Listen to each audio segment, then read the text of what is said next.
भगवान श्री कृष्ण के द्वारा कर्ण को बार बार समझाने के बाद में भी जब कर्ण नहीं मानता है, उसके बाद में विदुर जी ने कुंती के पास जाकर कुछ खिन्न होकर कहा कि देवी, तुम जानती हो मेरा मन तो सर्वदा युद्ध के विरुद्ध ही रहता है। मैं चिल्ला चिल्ला कर थक गया, किंतु दुर्योधन मेरी बात को सुनता ही नहीं। अब श्री कृष्ण भी संधि के प्रयत्न में असफल होकर यहाँ से गए हैं। वे पांडवों को युद्ध के लिए तैयार करेंगे। यह कौरवों की अनीति सब वीरों का नाश कर डालेगी। इस बात को सोचकर मुझे न दिन में नींद आती है और ना ही रात में। विदुर जी की इन बातों को सुनकर कुंती दुख से व्याकुल हो उठी और लंबी लंबी सांस लेकर मन ही मन विचार करने लगी कि इस धन को धिक्कार है।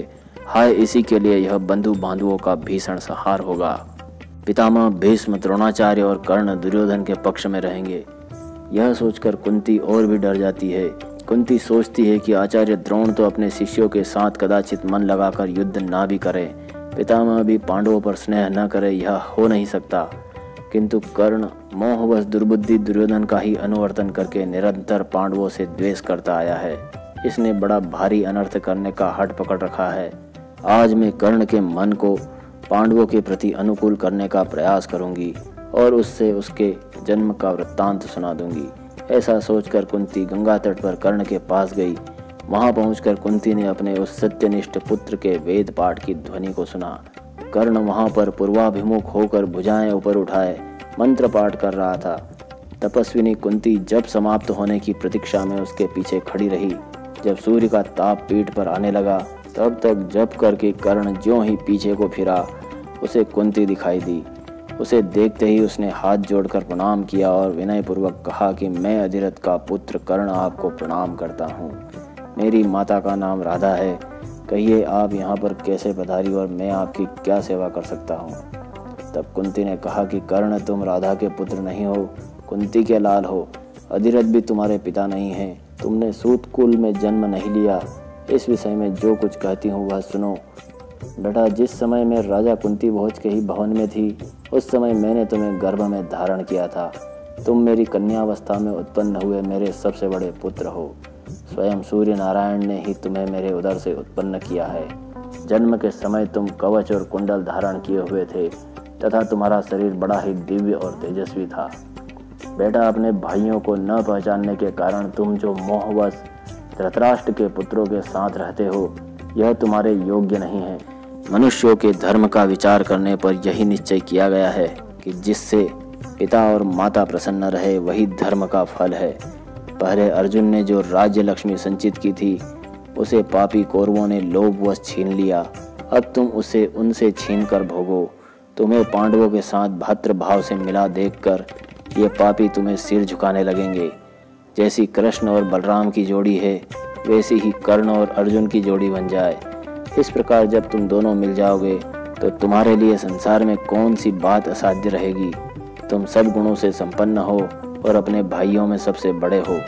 तुम अपने को सूत पुत्र मत कहो, तुम तो कुंती के पराक्रमी पुत्र हो। इसी समय कर्ण को सूर्यमंडल से आती हुई एक आवाज सुनाई दी। वह पिता की वाणी के समान स्नेहपूर्ण थी। उसने सुना, कर्ण, कुंती ने सच कहा है, तुम माता की बात मान लो। यदि तुम वैसा करोगे तो तुम्हारा सब प्रकार से हित होगा। किंतु कर्ण का धैर्य सच्चा था। माता कुंती और पिता सूर्य के स्वयं इस प्रकार कहने पर भी उसकी बुद्धि विचलित नहीं हुई। उसने कहा, क्षत्रिय, तुम्हारी इस आज्ञा को मानना तो अपने धर्मनाश के द्वार को ही खोल देना है। माँ, तुमने मुझे त्याग कर तो मेरे प्रति बड़ा ही अनुचित व्यवहार किया है। इसने तो मेरे सारे यश और कीर्ति का नाश कर दिया। मैंने क्षत्रिय जाति में जन्म तो लिया, किंतु तुम्हारे ही कारण मेरे क्षत्रियों का सा संस्कार तो हो नहीं पाया।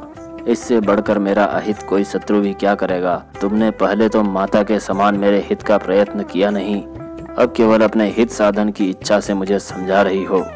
अब यदि मैं पांडवों के पक्ष में हो जाता हूँ तो क्षत्रिय लोग मुझे क्या कहेंगे। धृतराष्ट्र के पुत्रों ने ही मुझे सब प्रकार का ऐश्वर्य दिया है। अब मैं उनके उन उपकारों को व्यर्थ कैसे कर दूं। अब यह दुर्योधन के आश्रितों के मरने का समय आया है, इसलिए इस समय मुझे भी अपने प्राणों का लोभ न करके अपना ऋण चुका देना चाहिए। जिन लोगों का पालन पोषण किया जाता है वे समय आने पर अपना काम करने से ही कृतार्थ होते हैं। केवल चंचल चित्त पापी लोग ही उपकार को भूलकर कर्तव्य छोड़ बैठते हैं। वे राजा के अपराधी और पापी हैं, उनका न यह लोक बनता है न परलोक। मैं धृतराष्ट्र के पुत्रों के लिए अपना पूरा बल और पराक्रम लगाकर तुम्हारे पुत्रों से युद्ध करूंगा। तुम्हारे सामने मैं झूठी बात नहीं कहूँगा। मुझे सत्पुरुषों के समान दया और सदाचार की रक्षा करनी चाहिए, इसलिए अपने काम की होने पर भी मैं तुम्हारी बात स्वीकार नहीं कर सकता।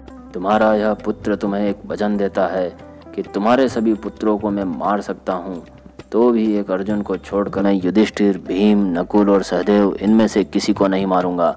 युधिष्ठिर की सेना में केवल अर्जुन से ही मुझे युद्ध करना है। उसे मारने से ही मुझे संग्राम करने का फल और सुयश प्राप्त होगा। इस प्रकार हर हालत में तुम्हारे 5 पुत्र बचे रहेंगे। अर्जुन न रहा तो वे कर्ण के सहित 5 रहेंगे, और मैं मारा गया तो अर्जुन के सहित 5 रहेंगे।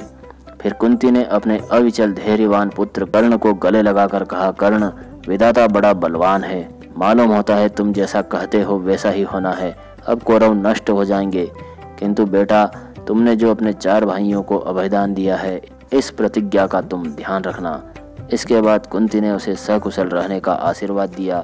फिर वे दोनों अपने अपने स्थानों को चले गए। दोस्तों, यह जानकारी अगर आपको अच्छी लगी हो तो वीडियो को लाइक शेयर करें और चैनल को सब्सक्राइब करें। धन्यवाद। जय श्री कृष्ण।